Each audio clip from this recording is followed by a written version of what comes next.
O iPhone 11 Pro inaugurou uma nova nomenclatura para os iPhones mais caros. Ele foi lançado com tudo de melhor que a Apple tinha a oferecer em 2019. Mas como é que esse aparelho se comporta hoje, 3 anos depois? Ele ainda pode valer a pena?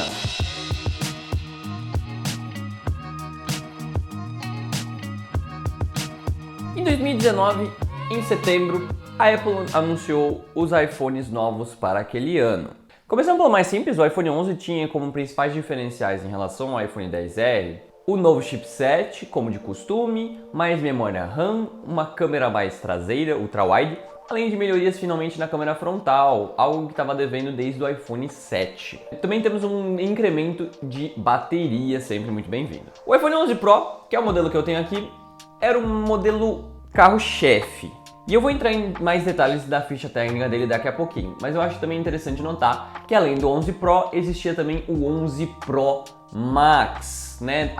Meio que repetindo o que no ano anterior também a gente tinha no 10S Max. Ou seja, um iPhone grandão, com mais bateria e tela maior, mas de resto tudo igual. Começando pela tela, aqui a gente tem um repeteco desde o iPhone 10, que inaugurou essa nova linha de designs da Apple, de tela com menos bordas, padrão OLED, que exatamente proporciona esse feito, e Face ID. A tela de 5.8 polegadas é até bem pequena para os padrões atuais, o que pode ser um charme para quem procura um aparelho que não seja tão grande e pesado como muitos aparelhos estão vindo hoje em dia. A resolução é muito interessante também, um pouco acima de Full HD, mas não exatamente Quad HD como nos aparelhos Samsung são bem comuns. O brilho chega a 1200 nits e é mais do que o suficiente para uso ao ar livre, tranquilamente, dá para ler sem problema nenhum. O multimídia, obviamente, é favorecido também pelos ótimos alto-falantes, estéreo desde o iPhone 7 e também a gente tem uma construção bem premium, como é de se esperar de um iPhone que veio custando R$7.000. Vidro na traseira, agora acabamento fosco, que eu acho que é uma coisa muito bem-vinda, no qual você não tem tanta sujeira por questão de dedos nem nada do gênero. Na lateral a gente tem aço inoxidável. Isso, claro, tem a ver muito com a opinião, mas para mim, as bordas arredondadas do iPhone 11 Pro e as cores que ele oferece, além desse acabamento fosco muito interessante, deixam eles um dos aparelhos mais bonitos da Apple, pelo menos em relação aos mais recentes. O iPhone 12, 13, com seu acabamento mais quadrado, com uma ergonomia, na minha opinião, um pouco pior, não é tão chamativo e tão interessante. Mas claro, como eu disse, vai do gosto. Passando para o desempenho, o chipset que embarca nesse aparelho é o A13, atrelados a 4 GB de RAM, 64, 256 ou 512 GB de armazenamento interno. Mesmo 3 anos depois do seu lançamento, esse aparelho ainda vai rodar todos os games que você quiser, ou no máximo, ou muito próximo a isso. Usando o COD Mobile como exemplo em quesito de games, a gente pode perceber aqui que o jogo está rodando em suas qualidades muito alta e taxa de quadros máximo. Ou seja, nada devendo nesse quesito. O jogo roda muito fluido e nada fica faltando em relação a games. Em benchmarks, a gente comparando com aparelhos mais recentes, a gente vê que a pontuação desse aparelho fica mais próximo ali do Galaxy S21, aparelho que foi lançado quase 2 anos depois. No dia a dia, nada fica faltando. Deu um travamento, eu percebi durante todo esse tempo que eu tô passando com ele, já há mais do que 2 semanas. E também, assim, nenhuma lentidão, é muito fluido. Claro que falta um pouco, como a nomenclatura do Pro veio nessa geração, faltava uma tela 120 Hz, coisa que o iPad Pro inaugurou em 2015 e que os iPhones em 2019 ainda não contavam. E só vão poder contar na geração seguinte, o iPhone 12. Enfim, para 2023 é um aparelho muito atual e muito rápido, faltando apenas alguns quesitos pequenos para ser confundido com um aparelho mais recente, como o 5G também, que faz falta. Bateria nunca foi um quesito muito interessante em aparelhos da Apple. Todo mundo sabia que se você queria uma bateria boa, não era muito interessante você comprar um iPhone.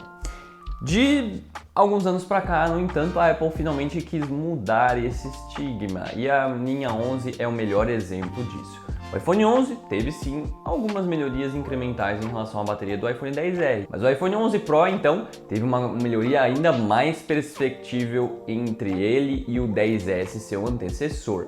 Mas claro que o melhor aparelho em questão de bateria dessa linha é o iPhone 11 Pro Max, que é rei da bateria até para hoje em dia, se baseando em testes de reviews da época, como tudo celular, que mostram como o aparelho tinha uma bateria não somente boa para iPhones, mas boa no geral. Contando um pouco mais da minha experiência em específico, como eu tenho o iPhone 11 Pro, infelizmente eu não tenho essa autonomia espetacular do 11 Pro Max, mas também não é tão ruim assim não.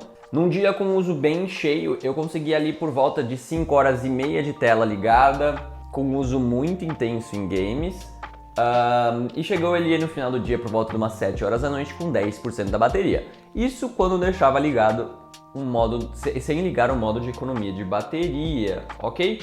Quando eu deixava ligado, era tranquilamente possível ter mais ou menos o mesmo uso de tela, ou seja, entre 5 horas e meia e 6 horas de tela, mas chegar ali aos 30%, ok? Ou seja, minha sugestão para você que fica usando um aparelho e quer que ele dure o dia inteiro, seria sim ligar o modo de economia de bateria, porque eu já falei em outro vídeo. Principalmente quando você tem um iPhone que tem um desempenho mais do que o suficiente para a maior parte das tarefas diárias, o modo de economia de bateria não vai te fazer falta, não vai puxar tanto desempenho assim para você sentir falta, mas vai sim proporcionar uma autonomia de bateria bem melhor. Em quesito de carregamento, aqui a gente tem carregamento de até 18 watts. Passando para as câmeras, algo que era o mesmo desde 2016 era o sensor frontal de 7 megapixels, que finalmente foi melhorado para 12 megapixels nessa geração. Na traseira, o sensor principal de 12 megapixels e o sensor de zoom de 2 vezes óptico de 12 megapixels também mantêm-se os mesmos da geração anterior. A diferença fica por conta do sensor a mais, ultra wide, de também 12 megapixels de até 130 graus, que é sempre uma coisa bem-vinda na minha opinião, mais útil até em quesito de fotografia do que sensor próprio para o zoom, mas isso, claro, fica na questão do seu uso, né? No geral, mesmo sendo um aparelho um pouco mais velho, ele ainda vai tirar fotos espetaculares e vai ser difícil de você falar que o aparelho é tão antigo. Ele só fica faltando para aparelhos mais atuais de noite. É perceptível que as fotos noturnas, mesmo com o modo noturno ligado, não exibem tanta qualidade como de aparelhos mais recentes, mas de dia, em boas condições, é difícil de notar a diferença. Filmagem em 4K 60 fps é de se ser esperado, né? E é visto desde o iPhone 8 na câmera traseira. Mas a novidade nessa geração fica por conta do 4K 60 fps na frontal, proporcionado exatamente pelo novo sensor frontal, né? Em quesito de extras, nada muito fora para um aparelho de topo de linha de 2019, mas também temos que considerar que é de 2019, então ele acaba faltando um pouco em tecnologias um pouco mais recentes. Como eu disse, nada de 5G e nada de taxa de atualização mais rápida ou variável.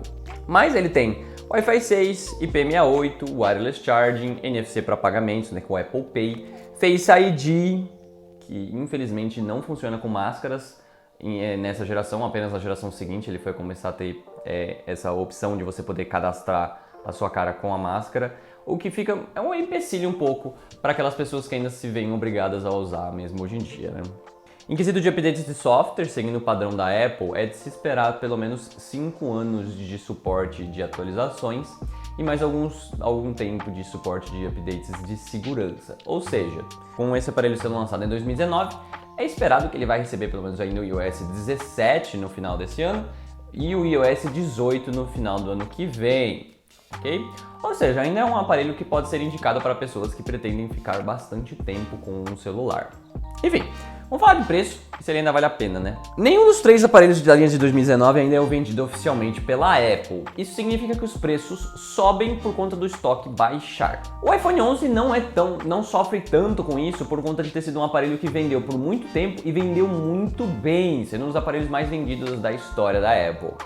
Mas o 11 Pro e o 11 Pro Max não contam com a mesma história. Olha, de modo geral, como aparelhos usados, o iPhone 11 custa ali por volta de R$ 2.500 a R$ 3.000, enquanto que o 11 Pro fica na faixa de 3 a 3.500 e o 11 Pro Max de 3.500 a 4.000. O iPhone 11, na minha opinião, tem duas outras opções que inviabilizam muito seu custo-benefício, mas claro, fica a gosto. O iPhone SE de segunda geração tem o mesmo chipset do iPhone 11, sim, tela um pouquinho menor e câmeras um pouco piores, mas custa tranquilamente metade do preço do iPhone 11. Inclusive, num vídeo recente aqui, eu falei como eu consegui comprar um iPhone SE de segunda geração por R$1.000, ou seja, bem menos que a metade do preço.